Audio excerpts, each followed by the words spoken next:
What kind of God would allow me to get raped at 5 years old on the floor? What kind of God would give me the mother that I have? What kind of God would give me the family that I have? I just hated God. Oh my gosh, hold on. This sister came highly recommended, one of the biggest powerhouses in real estate, a mother, a wife, and today she's here on Hardly Initiated. Welcome, Terica Lynn Smith.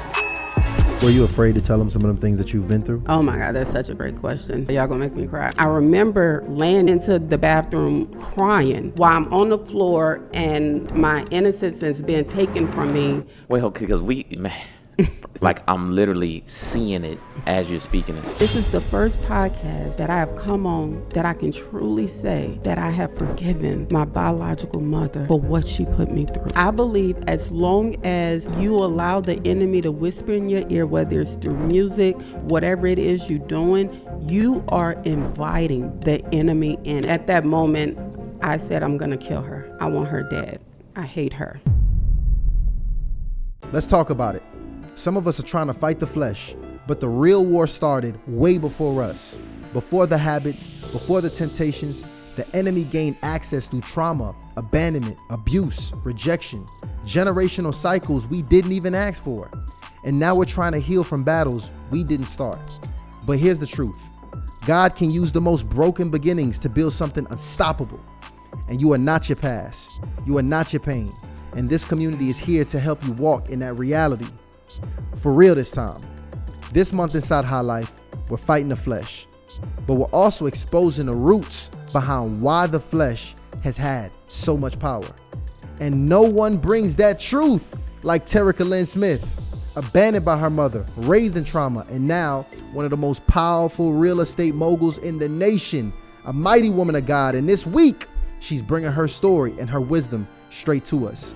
If you're ready to break the bloodline curse, if you know trauma's been sitting in your driver's seat too long, this conversation will change everything. Click the link and join the High Life community today. It's time to fight the flesh and change your story. Let's get it. Welcome to Hardly Initiated. It is your host, Tyshawn Jackson, in here with my co-host, Ryan Ketchens. Let me tell you, I want to give a shout out to Tyshawn real quick because this is the first episode that you got your wedding band on. Bling, bling. Yes. Yeah, hopefully we don't lose no subscribers. So ladies, if you out there, you was looking for Tyshawn, he is unavailable. But let me tell you, Hardly Initiated is still for you. Yeah, DMs is closed, y'all. DMs is absolutely closed. Big shout out. I'm so excited here for everybody tuning into this episode. So many great things happening here right now on Hardly Initiated. And it's really a blessing to have this sister on that we about to speak to. I always know if the pre-interview popping, the main show is going to be fire. And this sister here is an absolute powerhouse that we are having on. I'm excited for you guys to get this testimony because it's life changing here. The sister went from straight food stamps and poverty to being one of the biggest powerhouses in real estate. She is a real estate mogul. She is a mother. She is a wife. And today she's here on Hardly Initiated. We're going to get into it. Welcome, Terica Lynn Smith. Thank y'all so much for having me. I'm excited. I'm so excited to be here today.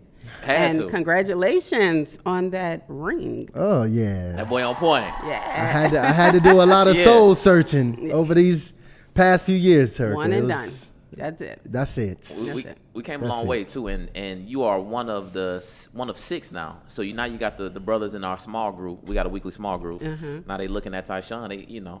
They like, we got to get like Ty. Yeah, I'm a coach them boys. Okay. Yeah. I'm a coach them boys up in there. Right. I'm clicking for you, Ron. Yeah. You know what's crazy is that does have a big influence on you. Mm-hmm. You know, as Tyshawn, continue to invest in his relationship, it does make you think. Like when you operate around men who are in, strong developing relationships, it does make you feel a certain way. Yeah. And it does kind of change your perspective. Mm-hmm. And now you're looking at things and you seeing things from the outside. You're like, man, I like that. Yeah. I want a little bit of that. Yeah. And then you also don't get invited to certain stuff too. So that's all good. That's all good, though. But that's also the responsibility too of like making sure that you represent marriage well. Mm-hmm. Right. Because I grew up seeing marriage in a way where I thought I didn't want marriage at one point. Yeah.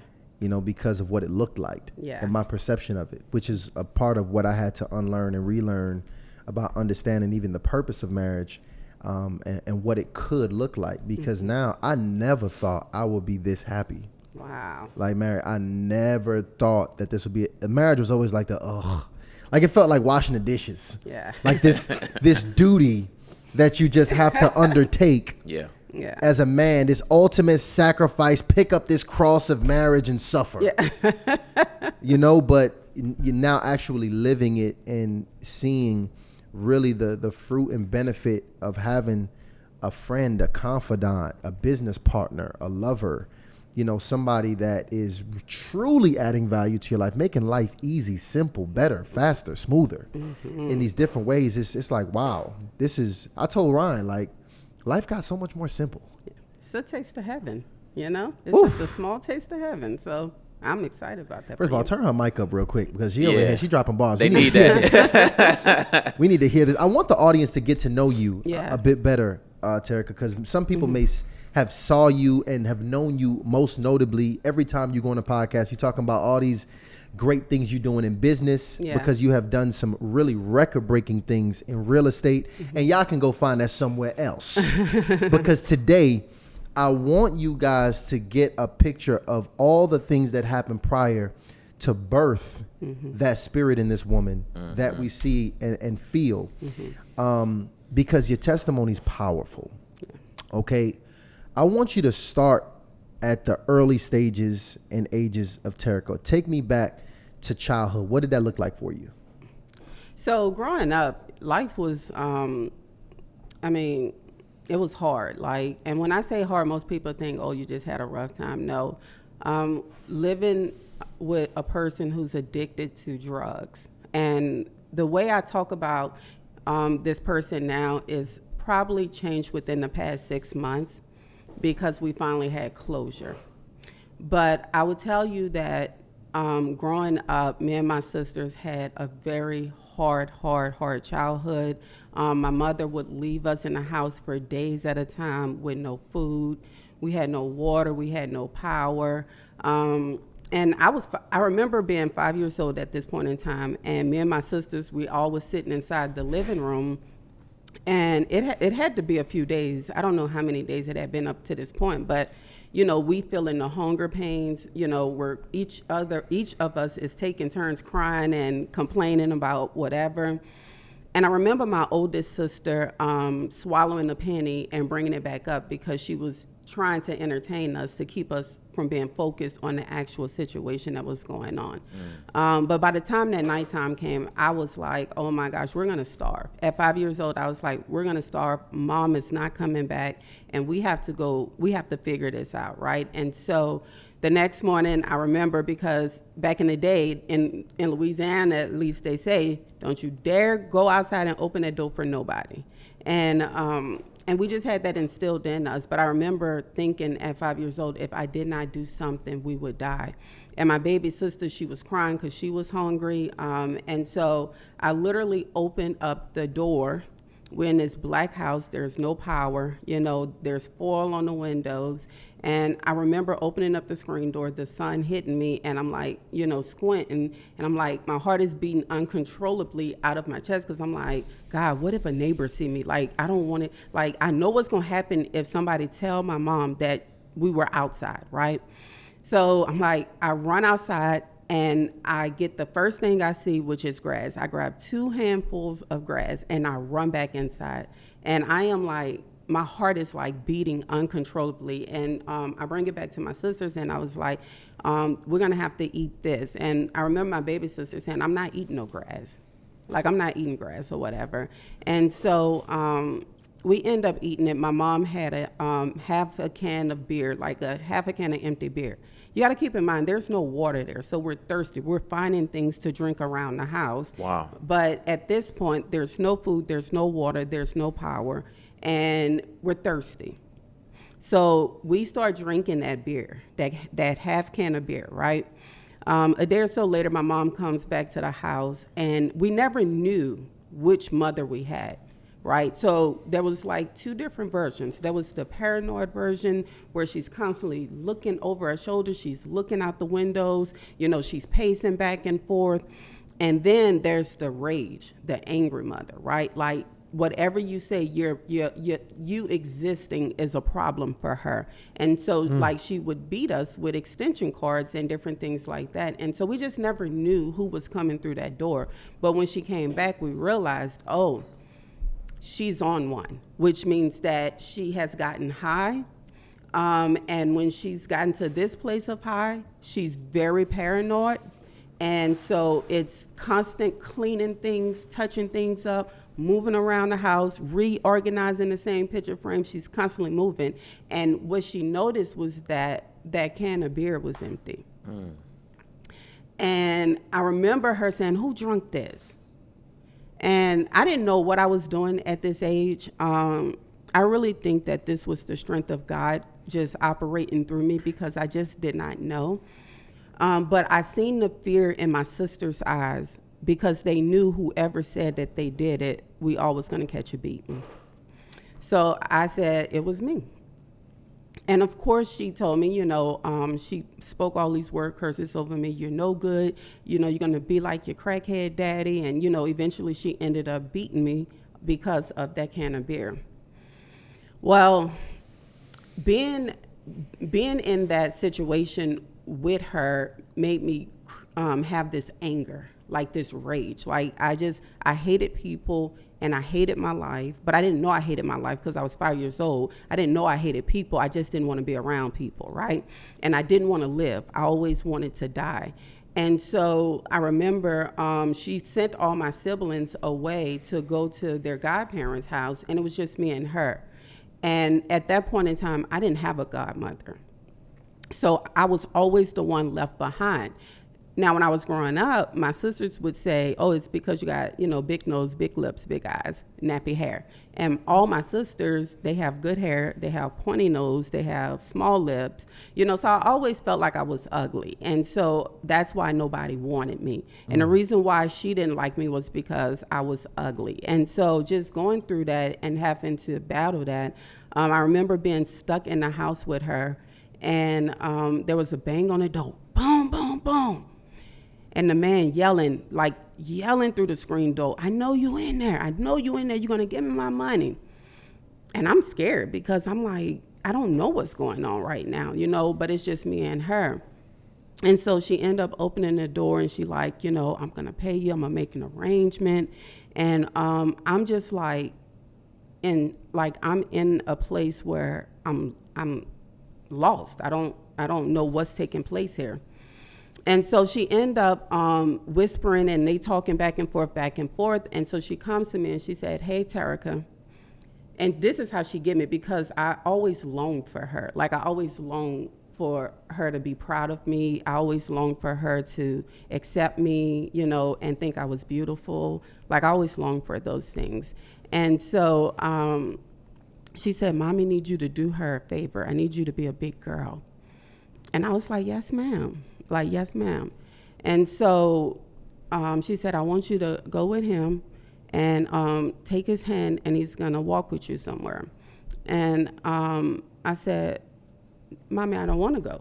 Like, I don't want to go. And so she was like, no, I need you to be a good girl. I need you to grow up. Like, I need you to do better. Like, I want you to go with him. I need you to go with him. And so as I'm standing up and he takes my hand, I see that he gives her this white stone in a bag. And I see her behind me as I walk away from her. So imagine I'm walking towards somewhere, but my head is turned backwards. And I see that she's on the floor and she's getting high. Now, I've seen this before, so I knew what was about to take place with her. I didn't know what was about to take place. She used to get high in front of you. You've seen this before? Yes. Wow. We all seen this, yes. Wow. And for context, how many siblings Yes. did you have at the time that was in the household?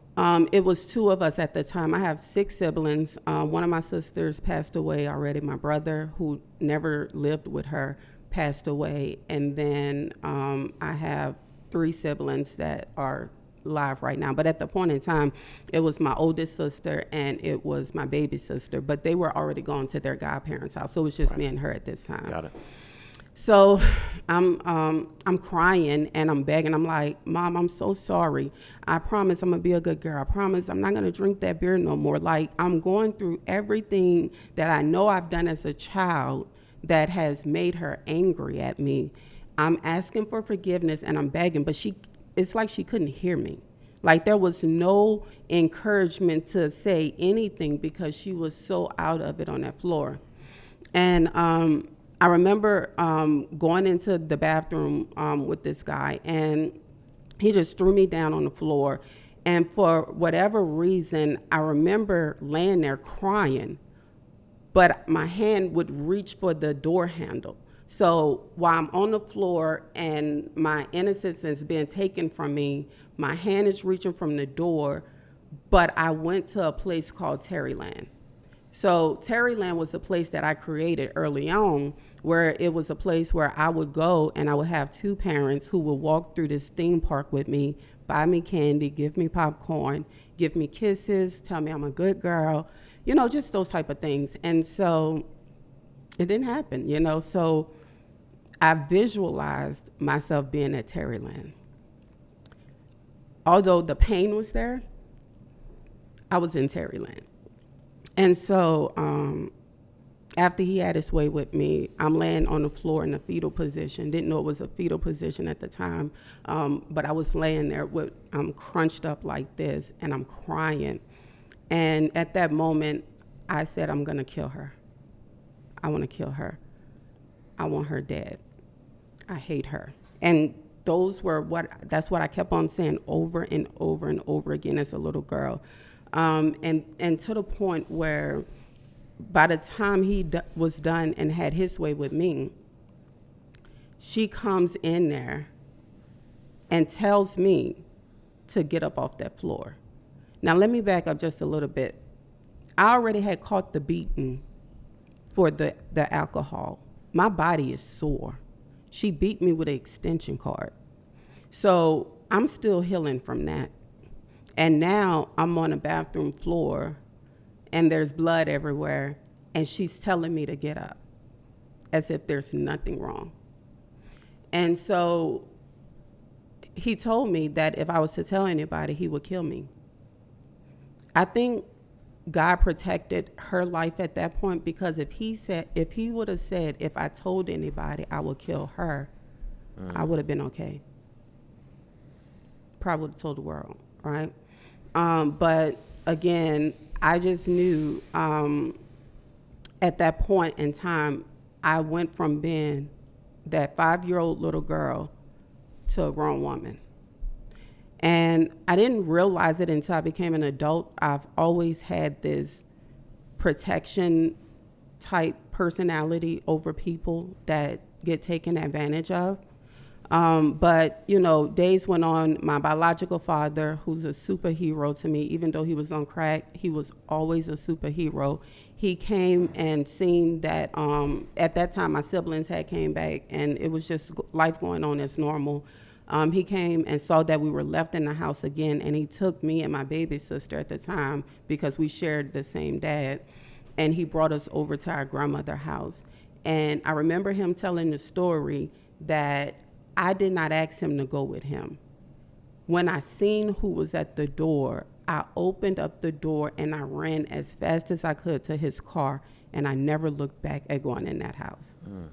And so my daddy was on crack though, right? So what does that mean? You know, he had an addiction that caused him to do things that he wasn't proud of. Like, you know, he stole from us. He stole from his mom, who was raising us. You know, on Christmas, he stole stuff. And so, you know, we battled that for a little while. And then eventually my grandmother ended up getting sick. And I remember her telling me, she said, nobody's gonna want y'all together like I have y'all together, meaning me and my siblings. And she said, Terica, you're gonna go somewhere, and my other siblings gonna go somewhere, because people are gonna wanna get a check off of y'all. And back then, SSI was a big thing. And so when she passed, she was telling the truth. She was telling the truth. We ended up separating. We went from a few homes after that, one family member to another family member, to finally we all ended up in foster care. And so in foster care is where they tried to break me, right? Because up to this point, I still never told nobody what happened. But in the records, they would show that, I'm disrespectful, I don't listen. Like, I was that challenge foster child that would come into your home. So, like, most people don't want to deal with those type of foster care children. And hearing your file be read before you to the people that's about to take you in, it just does something to you. It makes you become this person. And so I built this wall when I went into foster care where I wouldn't allow nobody else to be able to hurt me. Now, I did not know at the time that this wall was keeping Jesus out or God out. I didn't know that. I just wanted to protect Terica. So whatever I did, it was because I wanted to protect me. So when I ended up in the foster homes, they would beat me because I wouldn't do what they say or whatever the case may be. Who would beat you in the foster home? The foster parents. Yes. Wow. The foster parents. And with these homes, did they have other kids there as well? Yes, they had other kids there. And so back then, just having foster kids was a lucrative business for people. They would just take the kids because the government pays so much for you to provide a bed for them. Per kid? Yes, per kid. And that's all I was a bed to them. So they would say things like, you're in my house. These are my rules. I've never felt a part of any of that. And so eventually I would run away from foster home to foster home till my social worker said, hey, we're going to have to put you in a hospital because there's something like psychology wrong with you, or whatever the word would be, psychic, whatever, I don't know. I was not right in the mind is what she meant. And so they put me on medicine. I was on Ritalin. I was on all this stuff. They put me on medicine. How old were you at this age, by the way? Probably about 9. Okay. Yeah. Put me on Ritalin, put me on all type of drugs. I'm in this crazy house. And what I realized was that they was going to keep me there as long as I continued behaving the way I was behaving. Now, the reason why I was behaving the way I was behaving was because I had a wall up. I didn't want nobody else to hurt me. But I also said at the age of 5 years old, I became a grown woman. So in my mind, can't nobody tell me nothing. Nobody was there to save me when I got raped on that bathroom floor. Was nobody there to come pick me up whenever I had to pick myself up? Nobody was there. So I'm not about to listen to nobody tell me nothing. And I had this mindset, nobody could tell me nothing about me. And so I realized that would keep me in foster care. Not in foster care, it would keep me in the crazy hospital a lot longer. Now, wait. I missed that. So you were moved to institution yeah. after foster care? Yeah, because I kept running away. So I'm what they call a runaway child. So you put them in a foster home and they run away. And then the social worker find them a few days later, and then, they place you somewhere else. That's why sex trafficking for foster care youth is so high. I think the statistics is like more than 80% of foster care youth is sexually trafficked. Wow. Yeah. Because they go and find these kids. Yeah. And then When we run away, there's people offering us, a place to stay, come be a grown woman. Look at all these nice things I have. It's just what it is, right?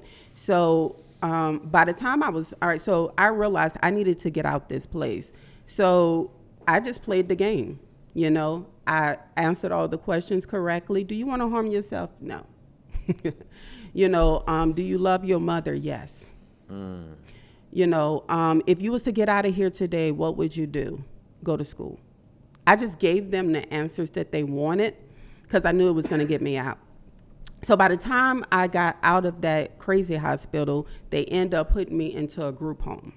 So you got to keep in mind, a group home is a place where all of these children are now considered orphans. So none of us have a sense of being. We all got attitudes. We all got trauma. We all got hurts. Some got mental health issues that's very, very bad. The things I've seen in the group homes, girls harming themselves, the things that they did. We're in this group home, and my social worker told me because I ran away so much, there's no foster family that would take me. So I stayed in that group home for a little while. By the age of 12 years old, this is the God honest truth, I could not count on my hands and toes how many men I had been with by then. I could not count. And to this day, I don't have a clear memory of every, I mean, look at, I'm an influencer now. I wouldn't know if somebody came up to me and, you know, had their way with me at 12 years old. I wouldn't know because I was trying to escape the pain that I was in and what I was feeling. You know, it wasn't just the pain of being raped. It wasn't just the pain of, you know, losing my innocence. It was the pain of being wanted by nobody. I felt like the child of no one. And so because I felt like that, I literally just lived my life like that. I lived it like I was the child of no one. And so once I got into the group homes and everything, I started running away from there. At the age of 16 years old, the state emancipated me. Wow. They emancipated me. And what does that mean? That means that I'm a legal adult. That's what it means. At 16 years old? At 16 And years old. what's the qualifications for that? Did you have to be employed? Did you have to have residence? No, so I didn't know what the qualifications were. I just kept running away. But they were so sick and tired of looking for me that they emancipated me from being a ward of the state. So I was no longer a ward of the state anymore. They just let you loose into the world. I was a grown person. Wow. And so that's how I ended up getting into the magazine business at 16 years old. I rode a Greyhound all the way across from Louisiana to California. I had no clue where I was going. I saw an ad in a newspaper. They said you needed to be 17 years or older to be able to come and work for the company. I lied about my age. By the time I got to California, they didn't verify any of my paperwork, so they thought I was just a grown-up. And they let me travel with them from state to state selling magazines. That's how I ended up getting pregnant with my son at the age of 16. So when I got pregnant with my son at the age of 16, I left the magazine business. And the magazine business is the people that knocks on the door, right? Right, sell subscriptions. And sell subscriptions, right? And really, that's just a business full of drug users, you know, highly sex traffic. It's not a great business, right? You mean the people working in that business? Mm-hmm. So a lot of the people had similar backgrounds to what you had. Yeah, if not worse. Wow. Mm-hmm. Yes.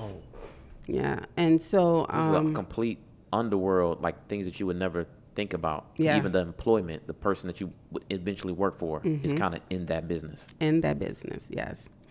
So when I got there, I remember meeting a man named Robert Jackson. He was the head of the magazine business, and he was a recovering crack addict, heroin user who put all these people together to go make money and try to do something better. At that point in time, he was the closest thing I've ever allowed in my life to be a father figure. Because you remember I had them walls up. Right. And it was something about him wrapping his arms around me and just saying, "You okay now?" I didn't hear that until I was 16 years old. Nobody ever told me that I was safe, that I was okay. You know, when you're in foster care, you're a statistic. They talk to you, they talk at you as if you're that statistic. They let me know what my future was going to be.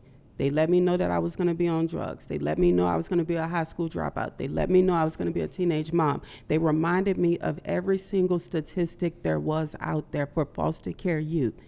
And they do that up to this day, letting you know what the statistics are, right? So when I met Robert Jackson and he, you know, gave me that hug, I never had that type of feeling of, wow, other than when my biological dad, you know, wasn't high and he would just be with his children. You know, like I said, he was always a good father. He just had an addiction. He's never, ever, ever harmed us in a sense of sexual abuse or anything like that. He was always a good father to that point, you know?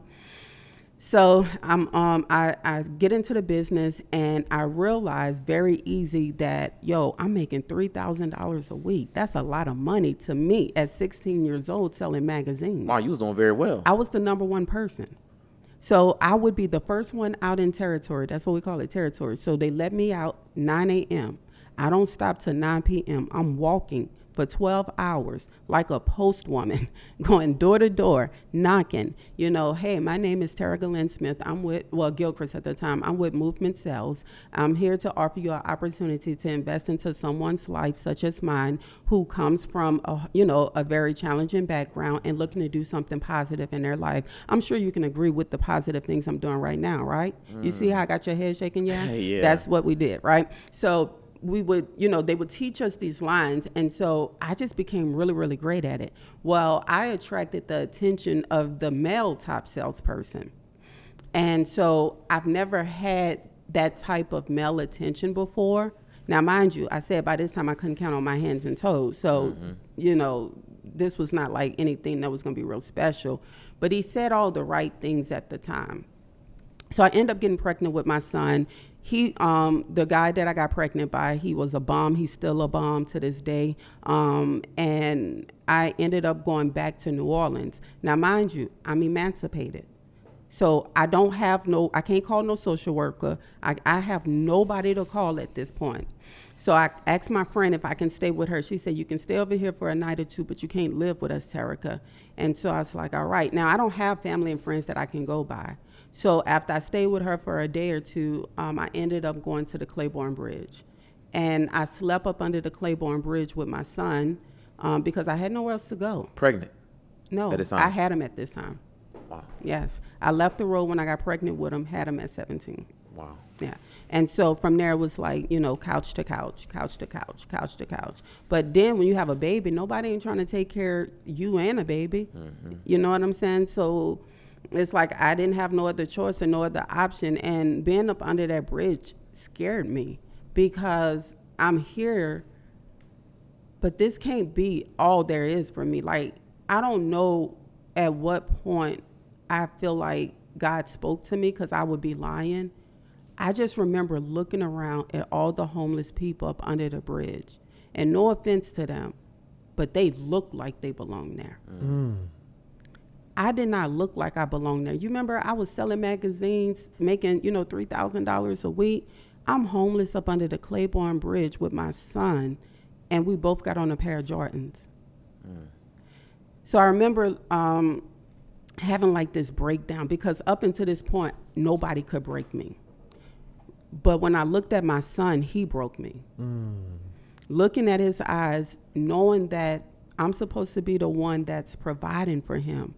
I'm supposed to be the one protecting him. I'm supposed to be the one looking out for him. Knowing that it was that moment there that broke me to say, you cannot be a victim anymore. Everything that happened to you did happen to you.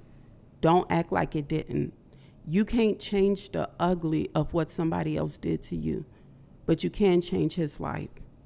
And so at that moment, and I'll talk about this later on at one point in time, but I had to break a soul tie that I created with my son because I made him my God. Mm.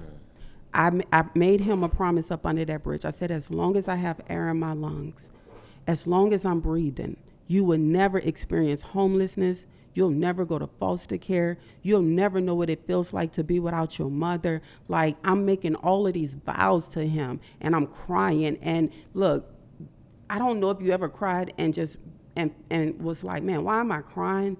I was crying, but every tear that fell down my face was an actual emotion of what I was feeling and going through at that moment. So tears of anger, tears of rejection, tears of abandonment, tears of frustration, tears of loneliness, tears. I had so many tears that was coming down my face, dropping on my son Tyreek. But as these tears are falling, I'm realizing that it's gonna be on me to get us out of this right now, because the dude I got pregnant with was a bum, right? And so I didn't know when you dealing with that orphan syndrome, that abandonment syndrome, you're gonna accept certain things that in your right mind you wouldn't naturally accept, right? So by the time I had my son, I found out he had another son the exact same age as my son and only 1 month apart. Wow. But listen to this, it gets better. So I end up getting myself from up under that bridge by this is faith. I didn't know what faith was at this time, y'all. So I'm not using these words like I was using back then. My actions was all I had to move on. My actions now today, as I look back, is showing me that it was faith that allowed me to do these things, right? So I literally use all of my quarters that I have for a payphone to call ads in the Thrifty Nickel to say, hey, I see you have an apartment for rent. Listen to this. I don't have any money right now. I'm homeless up under this bridge with my son. But if you allow me to stay there for 30 days, I'll give you my entire food stamp card. You can have it. And I kept calling people like, no, we don't want to do that. Like, nobody's going to tell you yes. My last quarter, put it in. Boop. Get in touch with this guy. And he said, come on over, let's talk it out. Now, I didn't know what I was walking into. Right. Now, you got to keep in mind, I already got all this trauma. So my guards are naturally up.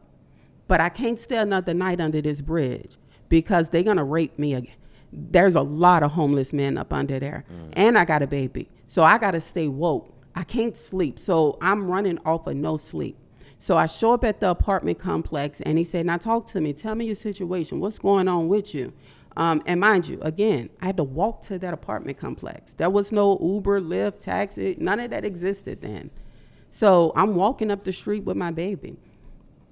And I meet him and, I tell him my story. I said, look, I'm, homeless right now. I have nowhere to go with me and my baby. I was awarded a state, but they emancipated me. And I'm just looking for a roof to put over my child's head. And so he said, look, keep food stamps. I'm going to let you move in. And then we're going to figure out how you can help, how you can pay your rent. That was an angel. Right. That was a guardian angel. There's no reason why this man should have helped me the way that he did. And so while he did that, I stayed in that apartment for a little while, and then I ended up going back to the magazine business. So going back to the magazine business, I get pregnant again by the same dude. No. Yes, I do. 19 years old. So at 18 years old, I got pregnant with my daughter. 19 years old, I had my daughter. But now I'm back in New Orleans. I took the money I made from the magazine business, and I was able to get a place to stay and be able to put both of my children in there. Now, this is back in 2004 when I had her. Right when 2005 come, I'm trying to get on my feet. I'm living in this apartment, and then we have Hurricane Katrina. And I'll stop right there. Well, because I'm literally having just a vivid picture. Very vivid. Like I'm literally seeing it as you're speaking it. But I got to ask you about the second child you had with the same guy. Yeah. What was your mindset? Like, how does that happen? You don't know your worth. I didn't know I was valuable. I didn't know that I was worthy. I didn't know. And because I didn't know, people took advantage of that. You lay with the first person that say they love you, you believe them. Everything I was looking for within my parents and family, I didn't get. So when I heard someone say something comparable to what sounded really good to me, I just believed it.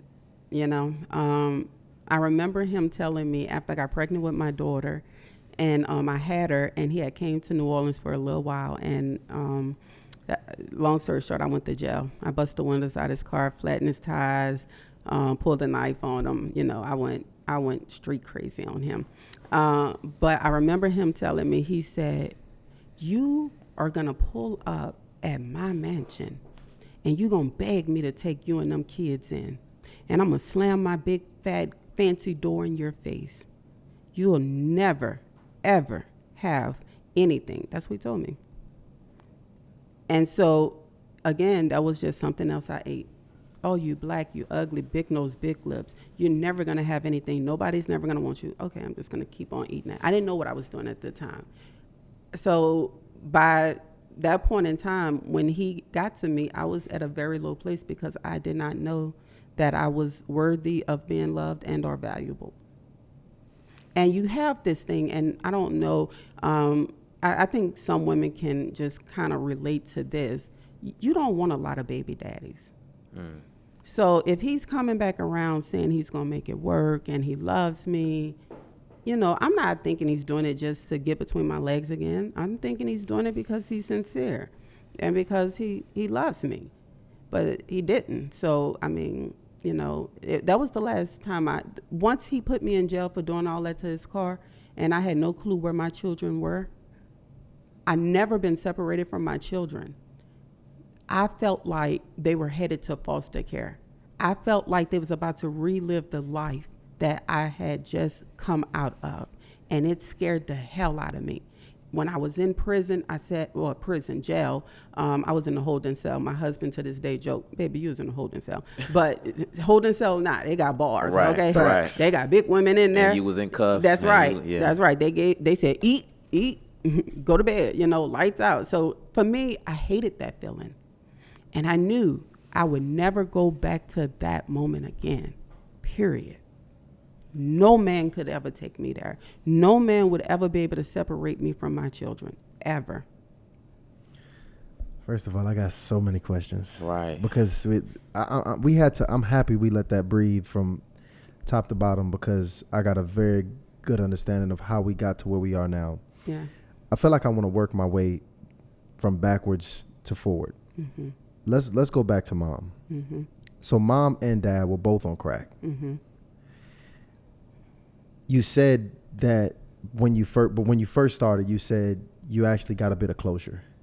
Yeah. Recently. So you talk about it Mm-hmm. a little bit differently. Mm-hmm.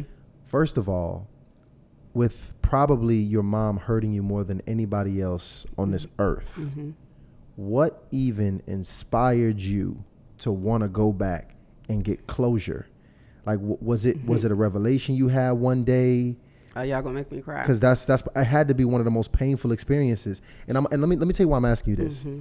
I literally showed Ryan a text message yesterday because I actually just started searching for my biological father. Mm-hmm. I haven't found him yet, but I got in touch with one of his ex-girlfriends. Mm-hmm. And as soon as she saw a picture of me, she said, "Oh my God, you're his twin." Wow. And he signed my birth certificate, but never been in my life, Mm-hmm. never spoke to him. But he knows I'm here somewhere in this earth. And we've been talking. She's been a sweetheart. And she's sending me pictures of him. And it's like this crazy experience I'm having right now. Mm-hmm. And I just randomly got inspired to go search for this man. Mm-hmm. And for you, I have not had an experience. He hasn't given me the amount of pain Mm-hmm. that you've had. So I'm just curious, what was it? So, the first part, there's two parts, and I'll go through them briefly. I thought I had closure when I did this the first time. So, at some point in time, later in my life, right after Hurricane Katrina, I ended up giving my life to God. And I remember being on that floor weeping, and Pastor Bobby said this, he said, "How do you expect God to enter your house when you don't enter his?" And up to that point, I never entered God's house. I just hated God. What kind of God would give me the mother that I have? What kind of God would give me the family that I have? What kind of God would allow me to get raped at 5 years old on the floor? What kind of God, I just had so much hate. And so I remember being at that altar call on the floor, bawling, crying. And they said, "I need for you to do the hardest thing first. Don't wait till later. Do the hardest thing first. I need you to write this Dear Jesus letter, but you're writing it to the person who caused the most pain in your life." And every sentence I wrote on that paper starting off said, "I hate you. I hate you. I hate you. I hate you. I hate you. I'm writing this letter, but I want you to know I hate you." This is me writing this Dear Jesus letter. And so we had to nail the letter to the cross and give that burden to God and say, "God, I want you to release this off of me because I've been carrying it for so long and it's been so heavy." And at that point in time, I thought that's what I did. So I ended up not nailing that letter to the cross. I took the letter and I delivered it to her in person. This was years ago.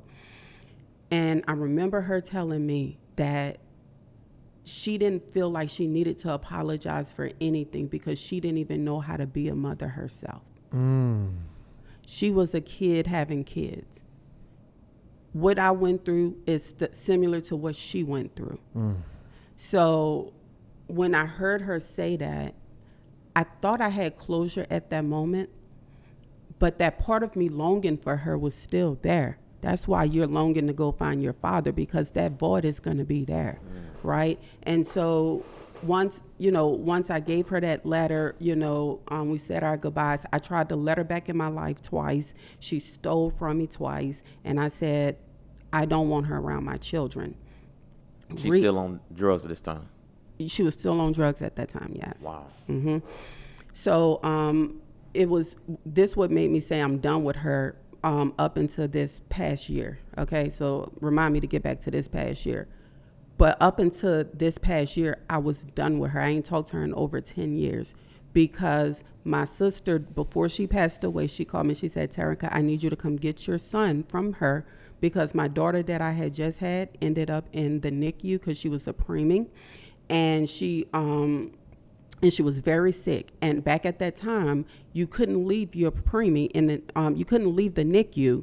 A parent had to always be there. And I was a single parent with no family. So my sister calling me because I had to send my son to my biological mother for her to keep him. And I sent him with clothes, diapers, and everything. She sold everything. And my sister said, I think she's going to sell him next. You need to come get your son. So I leave New Orleans. Child protection is called on me at this time because I left my daughter at the hospital, but I have to go get my son. So I go get my son, and I'm coming back. I can't bring my son into the NICU because they don't allow children. So, I'm crying to this social worker like, please don't take my children. Please don't take my children. I'm more angry at her now because now you didn't just try to destroy me and break me as a child. You just tried to do that to my son. So while I'm trying to deal with this, the social worker's breathing down my neck. A friend I had at the time said, well, Terica, give me Tyreek. I'll just watch him for you, because she still was in high school. She's like, I'll watch him for you. And then you just stay with Ataya. And so we did that. But how was I able to get to the forgiveness that I have today? Because up until this point, I haven't talked to her up until this year. So I get a phone call a few months ago from my sister saying, hey, sis, just want to let you know that mom is on hospice. And I'm like, I don't care what you're telling me for.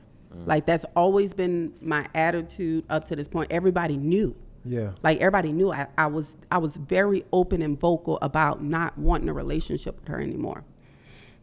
So probably about a month or so go by, and my sister calls me. She said, hey, I just want to let you know that mama passed. I still got the text message. And I said, okay. I said, well, how did she go? She said, they had her on morphine and, just easing the pain, and she just, she's gone. And so I was angry. This is me now, today. This woman right here, I was angry. I'm like, how she get to go on the same thing she left me for? How she get to leave on morphine? She leave me for crack. How is this even fair? This is a woman of God talking to God. And so I'm sitting in the office and I'm crying, and everybody's like, I'm so sorry for your loss and your mother. I'm like, nah, I'm not crying because of that. I'm crying because I'm angry. I'm angry right now. Don't tell me you're sorry for my loss. I can't lose what I never had. So don't tell me that. So like, I'm angry at this point. And then I said, the only thing I wish I could have done was seen if she was even remotely sorry for the hell she caused in my life. And so my sister texted me. She said, hey, Terica, they gave me the wrong information. She's not dead yet. She's in the middle of transitioning. Wow. And I heard the Holy Spirit say, go now. You up here beating your chest, go now. So I get in the car, me and my husband, and I drive to Alexandria, Louisiana, and I see her laying in the bed. And my heart grieved for her The anger and the resentment that I had, not because she was dying, but because I saw a grown woman stuck as a child. I never seen that before. She looked like she was a little girl in the state that she was in. She looked like what I've seen, how I've seen myself through the lens of my own eyes. That is what she looked like right now. And I don't think she truly had a opportunity to be the best person, human, that she could possibly be. I don't think she was awarded that chance because, you know, when you start doing drugs, it stops you at that age. It freezes your time and you stay stuck at that age until you make a decision to start getting better. And the only reason why I know that is because my dad told me that. He said, baby, I lost like 30 years of my life. He said, I'm just now learning how to work a computer. You know, like the things that come natural to us is not natural to somebody that's been on drugs and frozen in that place.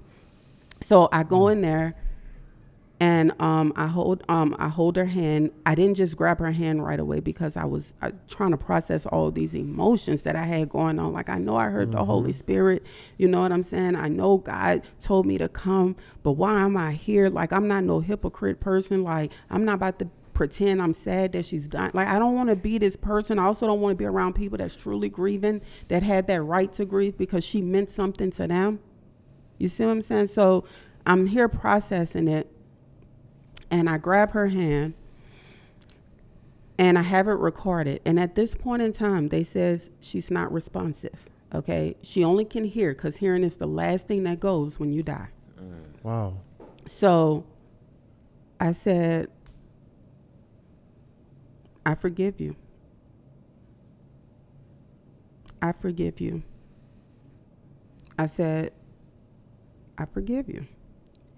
And while I'm holding her hand, she squeezes mine. And I about broke and fell apart. Because at that moment, when she squeezed my hand, I felt my mother. It was the hug that I've always dreamed of. It was the kiss I've always wanted. It was the reaction that I longed for. I felt in that moment, she was saying that she was sorry for what she did. And because she was transitioning and because her hearing was the last to go, and for her to squeeze my hand the way that she did, I was able to have closure. And so up until this is the first podcast that I have come on that I can truly say that I have forgiven my biological mother for what she put me through. This is the first time I can say that. Up until this point, I have not been able to say that. It was mirror surface. I forgive her. Y'all need to just be better. Like, you know what I'm saying? Very inspiring, very encouraging. But it took for God to strip me. I thought, like, whenever I got that second chance, that opportunity to go and do all that with her, I thought it was gone. So when the Holy Spirit said go, I went. Oh my gosh, hold on. Let me tell you.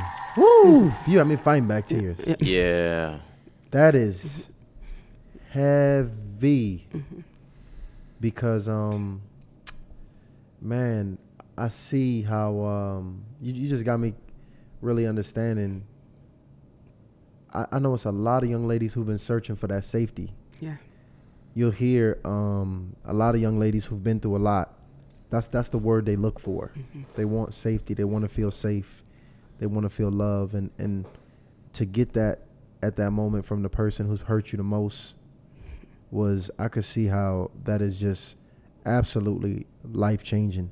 What did you feel a weight off of you after that? Like was there like a physical feeling, I guess, that came with that afterwards, after that moment took place? Yeah, no, absolutely. I would say this, right after she passed, you know, they were putting everything together for the arrangements, and my auntie, who's a rock star, her sister, was carrying a lot of the funeral costs. And so I sent my auntie some money, told her, say, here, get what you need, make sure she's sent off right. And I would have never done that had I not had that chance or moment.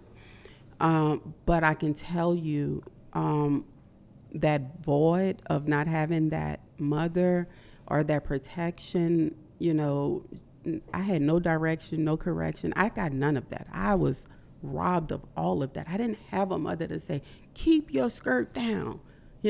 Don't you dare go in there with the boys. I had none of that. I had to figure this out. I had to figure this out at 5 years old. I had to figure it out as a young adult. I had to figure it out as a teenager. I had to figure it out raising a child as a teenager. And so the weight that was lifted was not on my shoulders. It was in my chest.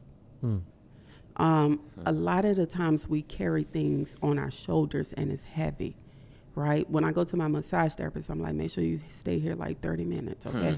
It's a lot going on right now. But it was here in my chest that I felt for the first time a joy about the person God gave me as a mother. I never felt joy. And it's not because, she's gone. It's because we had that final moment. And what I believe that took place in that final moment is what has given me that perspective of I can talk about her and not hate her. I can do it now. It's crazy. I think that's what I'm searching for. Like, not, and anybody who's looking for their parent, I think they're looking for whatever that closure is, that void is. They're looking to fill it. You don't even know what it's going to feel like when you feel it. Yeah. You're just looking for it to be filled. And, your mom, although it hurt you, and it was packaged very wrong, there was some truth in what she was saying about what she'd been through. True. It was very true. And even y'all need to read the sister shirt right here. It says the cycle ends with me, because this is a classic, story of bloodline curses. Yes. And these things that get passed down, because I'm sure that if we dig into your mom's past, it was also horrific. Did you get a chance to get some detail into what your mom's experiences were growing up? My sister told me that my mom was sexually abused by stepdads and things like that. I didn't have direct conversations with her because I had too much of what she did to me. You know what I'm saying? I'll show you this right here. If you look right here on my arm, can you see that? That mark right there. That's the day she beat me with the extension cord. Right. Wow. And so I often look down at this mark right here, not anymore in anger or hatred or anything like that, but I look down at that mark whenever I was trying to have those conversations with her, and I just would get anger and rage and all of these things. And so me and her never had a chance to dive deep into her life. She just told me she didn't know how to be a mother. And what I went through, she'd been through. And that she don't feel like she needed to apologize for that because it was she just didn't know, she was a very prideful woman, very prideful. And, to her, she don't think she did any wrong. I have siblings that were, treated like angels. They wasn't living with us. They were living with great grandparents and stuff like that.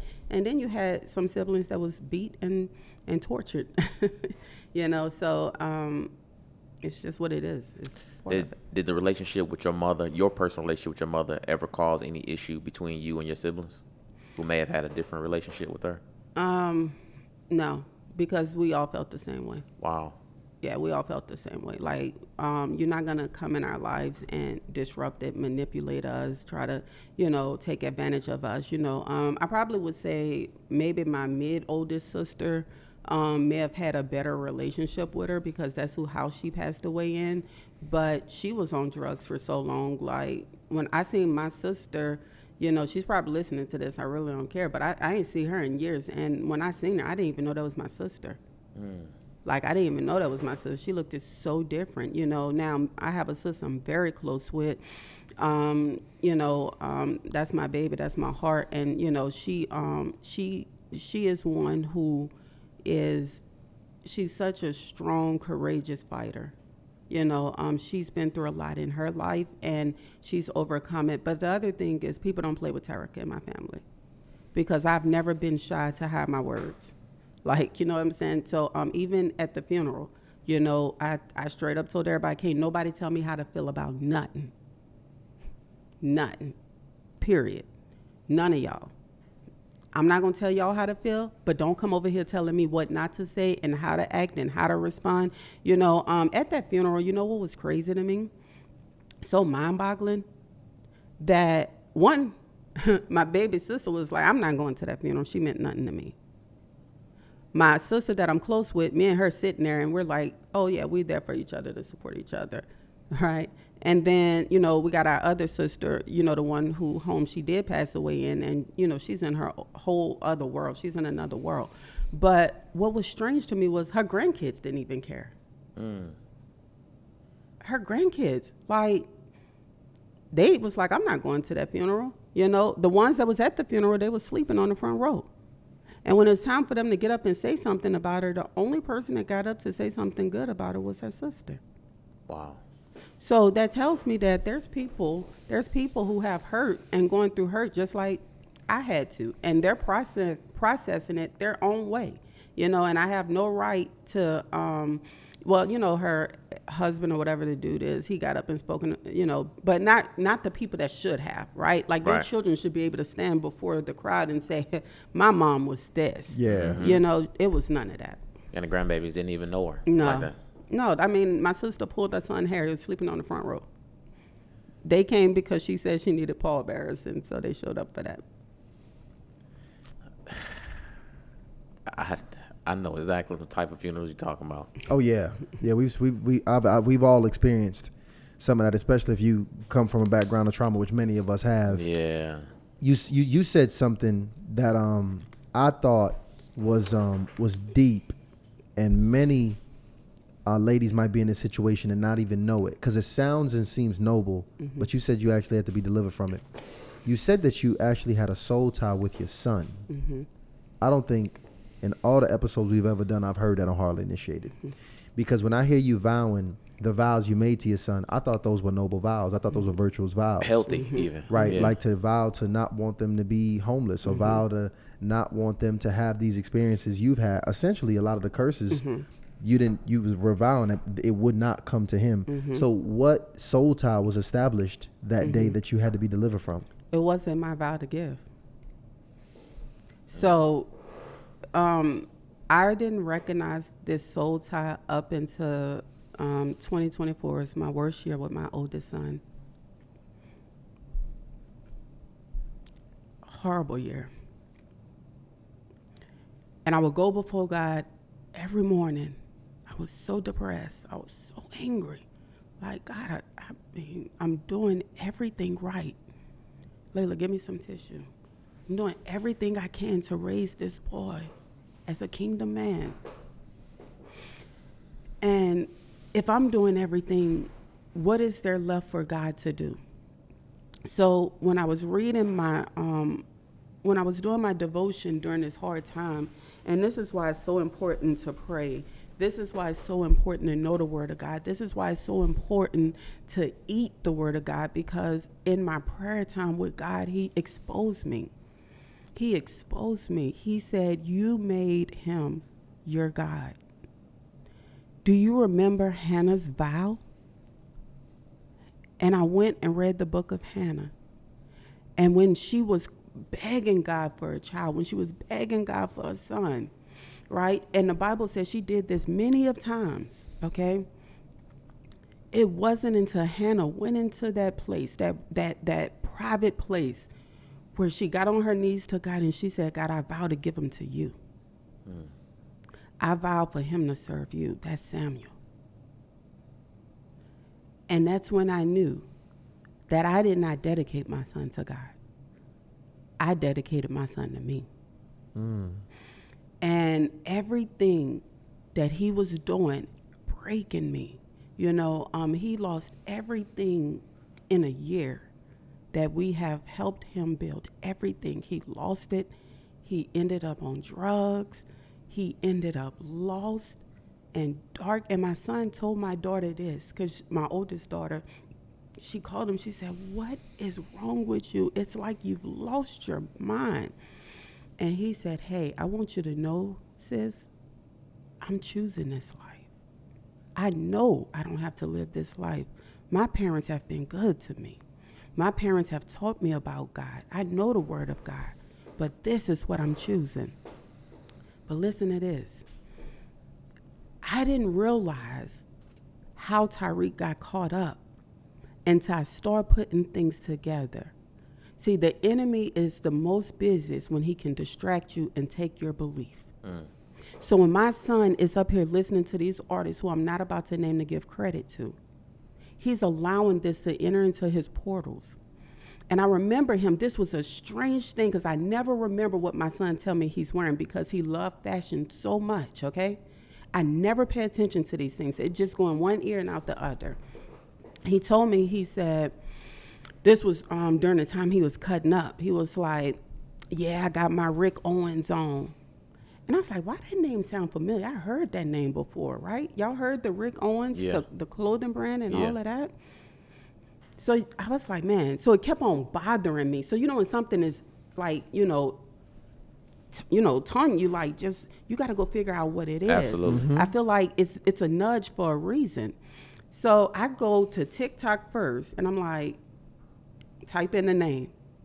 And all I seen was this man and his wife worshiping the devil.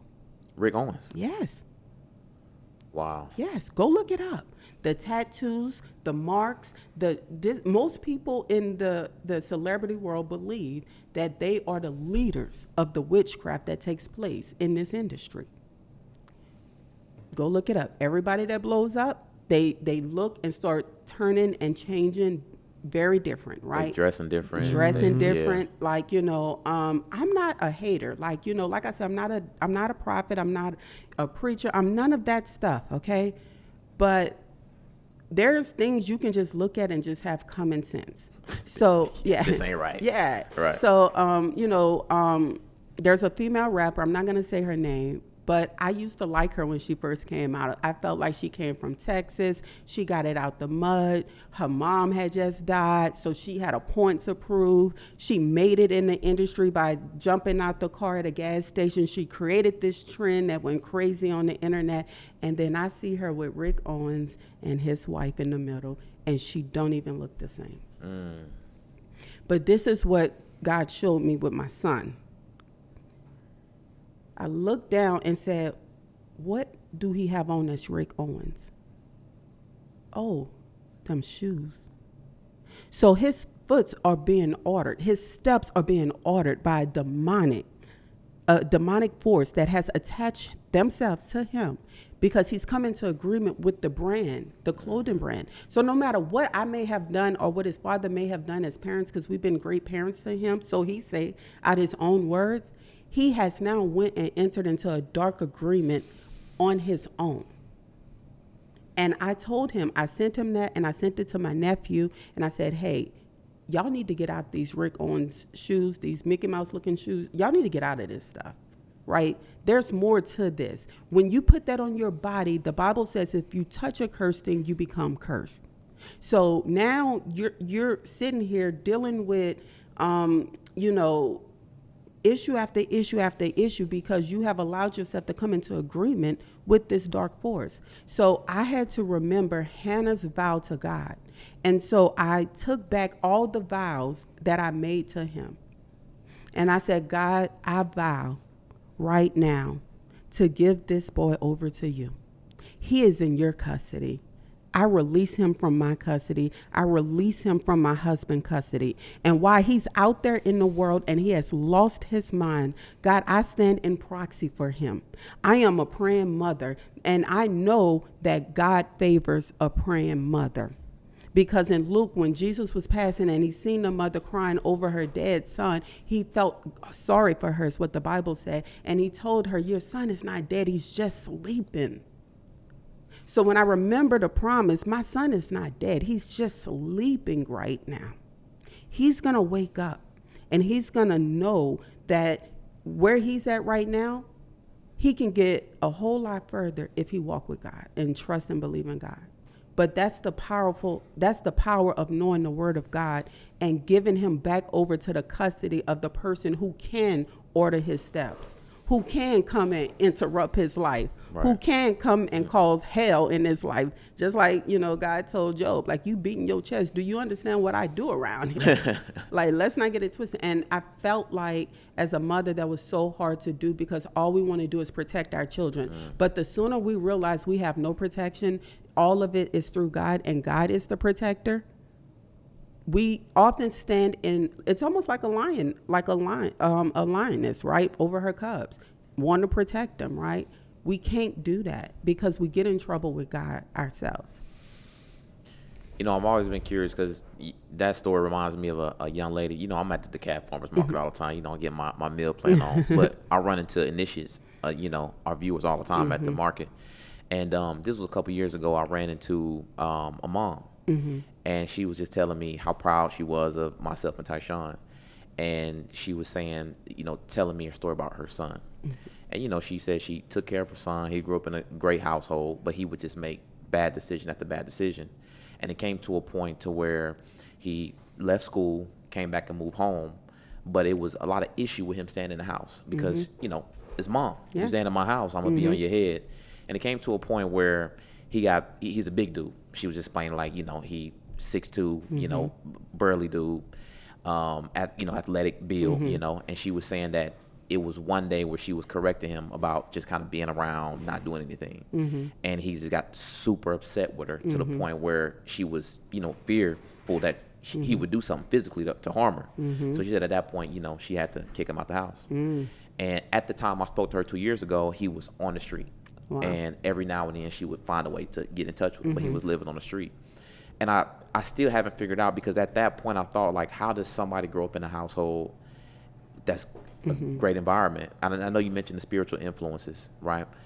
But you can have multiple kids grow up in the same exact environment and turn out to take completely different paths. Like, how does that happen? Yeah. So I can't say it any clearer than this. We are like a map, if you would, for the children, like a road map. Okay. So they know the path that they could take and where it would lead them. But there's that voice that whispered in the Garden of Eden that's whispering to them.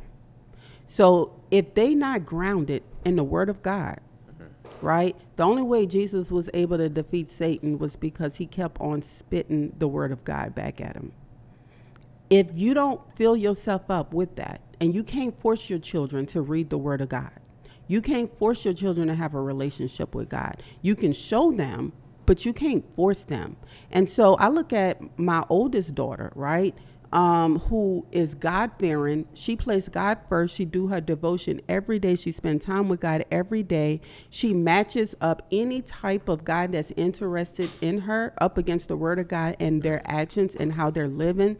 And so she even was in a situation where she said she ended it with a guy because she felt like the sin he had in his life was putting a wall between her and him. Wow. And so I look at her, she's turning 21. She owns 28 investment properties. She's a real estate investor. She's a real estate agent. She's a podcaster. And she's doing all these positive things. Her podcast, I'm not going to say it on here, but she has. Why not? Well, out of respect, right? Okay. Yeah. Oh, okay. Oh, okay. Yeah. Oh, for you, because you do it. Oh, I'm like, no, like, give her a shout out. Y'all. Yeah. Oh, okay. Well, the Pruning Podcast. Yeah. I just didn't want to say another podcast. No, that's fine. Yeah. I'm not the kind of person, so I just respect, Anyway, so. We'll just cut it out. Yeah. I'm messing with you. I'm messing with you. We won't do that. Yeah. Shout out to her. Yeah. But she created a podcast to help young girls who feels like they're not being seen and everybody else is getting what they want by living in the worldly way. And so, again, I look at her. She was raised in the same house with him. She have a podcast that teaches other women about God, young girls about God, and how to find God. Wow. Grew up in the same house, right? My daughter that's here right now, my baby girl, right? Grew up in the same house. The thing I love the most about my baby girl right here is that she had her battles and she had her struggles. But the thing she has always done has been to honor her parents. And I believe that's why God has protected her and has kept her. To the point now where she's in a place where she's like, Mom, I am not reading my Bible like I should. I know I need God because I'm feeling lost right now. So, and then I have my young son who 13 years old, he calls me crying. I'm like, what's wrong, Papa? Because we call him Papa, and he said, Mom, I just want to let you know how good God love is. And I'm like, but why are you so emotional, And so he had just got through reading the story of how God delivered the Israelites out of Israel because he's homeschooled. So he's taught those lessons and he's a visual person. So he's able to visualize that. And, he said, that lets me know that God would do anything for me. And he just was so emotional. Now, again, are my children perfect? No, because none of us are. They all have to pick up their cross every single day, such as myself. But what I would say with my son is that he the one who said, I lost my mind. He the one that said that. And I believe as long as you allow the enemy to whisper in your ear, whether it's through music, whether it's through the podcast you're listening to, whether it's through the actions of whatever it is you're doing, you are inviting the enemy in. It's like a vampire. They cannot cross the threshold until you say, come in. They can't. That's why vampires be like, can you let me in? Right. Just from the stories of vampires, right? It's the same thing. You have to let the enemy in. You have to let the enemy in for the enemy to have that free choice. And or someone has let them in your bloodline and you're dealing with the consequences of that, which means when you're close to the God, you know how to break that off. When you're not close to the God, you like, man, life sucks. So, yeah. Man. I'm like, first off, after New Orleans, after, the Katrina, I'm like, that's part 2. I want to die. Yeah. Yeah, that's a whole nother story. Oh my God. I thought, y'all, this is so hilarious now. I thought I was going to hell. I thought the rapture took place and everybody else that was left on the earth is going to hell. Because I thought Hurricane Katrina was happening around the entire world.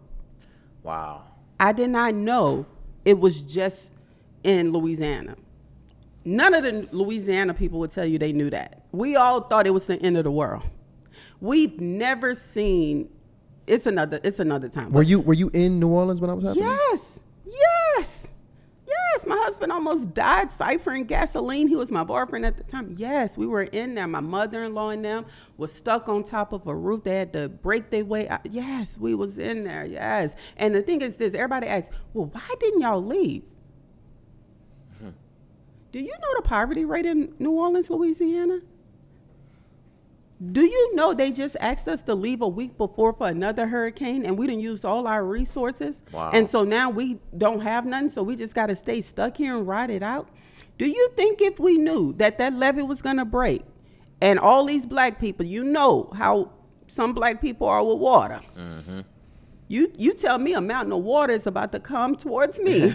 I'm trying to get out before. So people just didn't have the resources. And then they turned violent. I seen people that was good people violent. Like, it was like a fight to live at that point. Like, you get robbed in the stove, girls getting raped. It was so much. Yes, it was. I thought it was hell. I just knew that I didn't do my part here on earth. And it was hell. And at that time, she wasn't even born. I just had my 2 older kids. It was the worst experience of my life.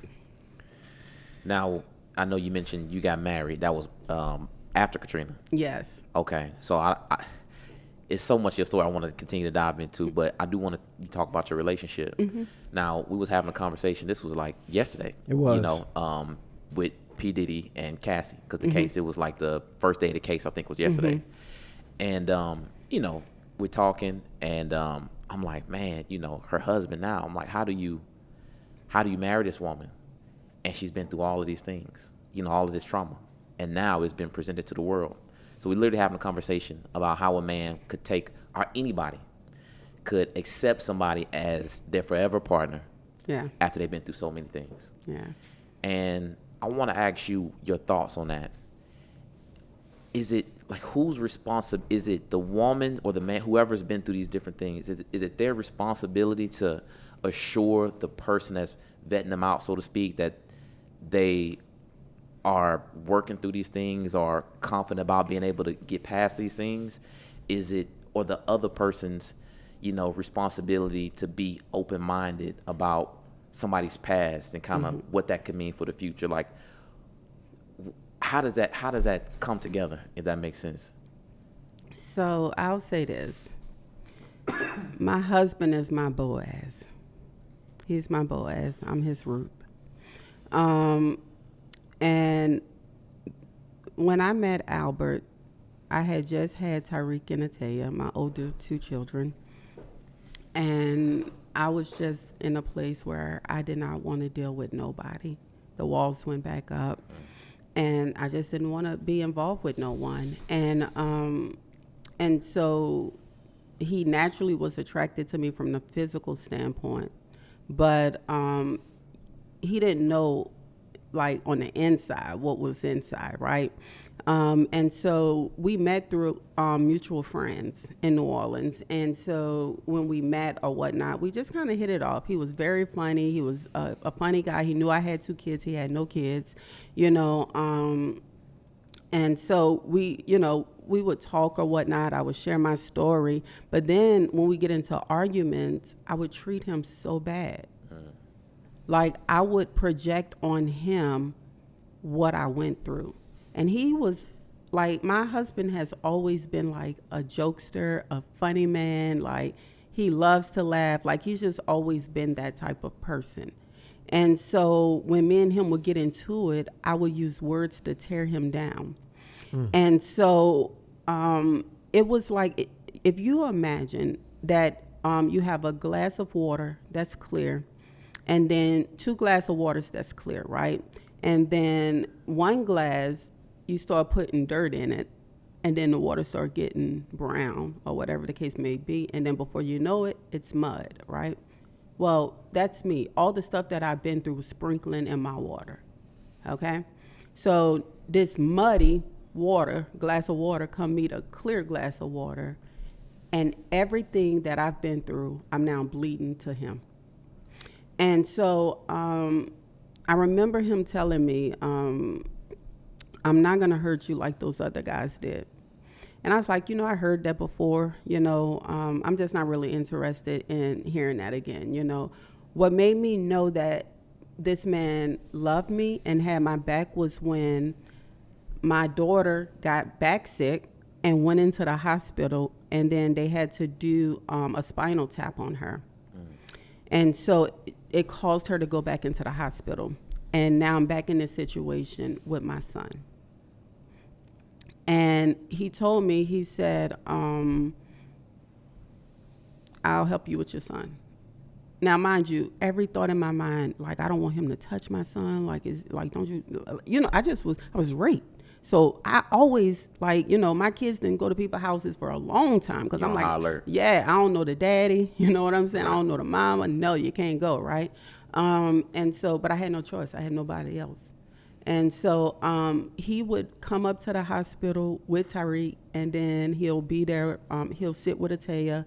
And I remember our very first Christmas, Ataya was still in the hospital, and her biological father has never bought her anything. And he came there with a plate of food from his mom for me to eat, and then he had this orange teddy bear that he had put in her incubator thing that they had her in. And I fell in love with him at that moment. And my husband could not read or really write well when I got with him. And so that kept him from getting good jobs. And so I would sit in the car with him for hours riding around to different job locations, and I would fill out all the applications, and he would go bring them back in. And if I had a doctor's appointment with Tyreek and Ataya, mind you, these are not his kids, right? He would find transportation for us to be able to go to the appointments. The first stroller I ever had is the one he bought. Wow. And so So, our relationship just was growing stronger and stronger and stronger. I would help him where he was weak. He would help me where I was weak, and he would tell me every day how beautiful I am. And I'd be like, whatever. Because my whole life I was told I was ugly, big nose, big lip, big eyes, And he loved every single war wound I had on me. He healed it. And I believe that my husband is a gift from God. My marriage is my first ministry. And I do everything in my power to make sure that I'm a good wife to him, to let him know, not because of what he did 20 years ago, but because of who he are. He's the man that I honor. He's the man that I submit to. He's the man that God has blessed me with, and I'm going to serve him and honor him until the day I die.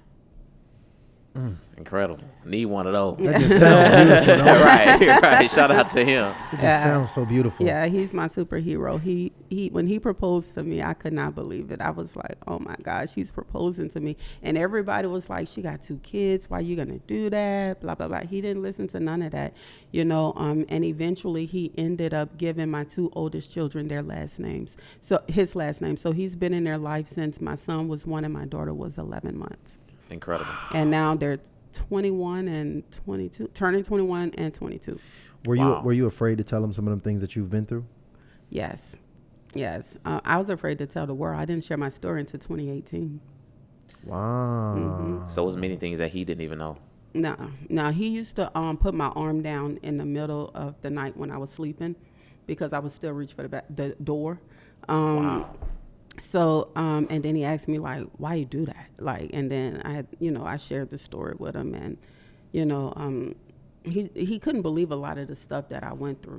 His mom was a single mom. She had her first child at 14 years old, but she's always been a mom, and so just knowing those stories and hearing the things that I've been through, I don't think it made him feel sorry for me. I think it made him appreciate and see how strong I am and why I had to be so strong. This is going to sound crazy, right? But I don't find enjoyment in being strong. Like, I find enjoyment in, like, I had to be strong because I had no other choice. Right. I find enjoyment in being able to lay my burdens down and not have to carry anything and be called strong. Like, if I had to rewrite my life story, I would remove strong. Give me, give me the type of strength where it's vulnerable and it's accessible and I'm able to, reciprocate it and, all of these things. I was a brick wall. So, and being a brick wall is very heavy and it's hard to carry, but my husband was able to knock down every single brick that I built up. Every lie that the enemy tried to tell me about him was exposed. And the thing that built me and my husband was Hurricane Katrina. After Hurricane Katrina, we both found God. And we have godly friends and godly marriages. And we've all been married a very long time. And we do life together. That's incredible. I think a lot of women they will probably echo what you just stated, because I think the reason a woman in general, in particular, I will say, and I'm gonna focus on the ladies here, because I think the reason the ones in particular that have those very strong upbringings where they had to be strong is because they were not safe. Yeah. And when you're not safe, yes, you have to be very, very strong. Yes. In environments that are dangerous. Mentally, physically, emotionally, like all of it. You gotta be all of it. 1,000%, man. What about that, that level of vulnerability that you had in 2018 with sharing your testimony? Because I would think a lot of women, because men are sensitive, and emotional. And when you hear about some of that stuff from the past, I mean, you could hear about, you could be 10 years into a relationship, you hear about one ex-boyfriend you never heard about, and now you feel like your woman cheated on you. You know what I mean? Yeah. So, and, I think sometimes it's hard for men to accept that women do have past. Yeah. However that might have came. Do you advise, women in relationships? Do you think that's a must, that you should absolutely share the things that, may have occurred to you in the past that shaped who you are currently? You got to share with someone you can trust. Everybody don't deserve that access to you. Like my original, I call him original, right? The sperm donor is what I would call him right now. He didn't deserve to know that intimate part of me. He wouldn't have protected it. He would have threw it in my face. He would have used it against me. He would have made fun of me, and he would have just humiliated me. And I know he would have. He would have went public with it. He would have went told everybody. Now, mind you, this is before 2018. There's no way I wanted, like, no, you know. And when I told Al that, and when I told Al my story for the first time, and he just helped me, you know, and I was able to cry and release that, it was a feeling that felt good, and I felt like I was in a safe place. So I would advise women, number one, only a kingdom man can receive that type of information and access to you. And when I say kingdom, you match him up against the word of God. Like, is he God-fearing, right? Can he cover you in prayer? Is he praying with you? Like, that's the type of person you want to share those type of things with. Because if you do it with just a worldly man, he's not going to know how to handle that information. He's going to mishandle it, and it's just going to set them back. I wish I would have never told him nothing about me. That's what they say, right? I wish I never said this. I've never said I wish I never told my husband nothing. I've never said that.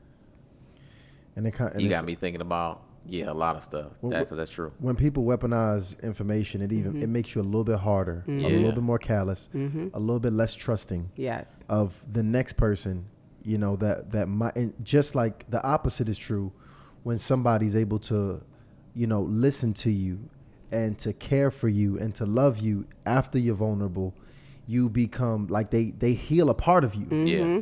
Yes. They heal a part of you that's like, wow. Like, you feel stronger, like you feel weight off you. And if you're not spiritually aware, you will take that vulnerability and think how what you share impacts me versus how what you share impact the person that's actually sharing it. Yes. Yeah. Man, first of all, Terica, I'm blessed. I don't think you shared this nowhere else, right? Which part? A lot of these parts. Well, I'll tell you for sure. The recent stuff with my mom, no, I've never shared that.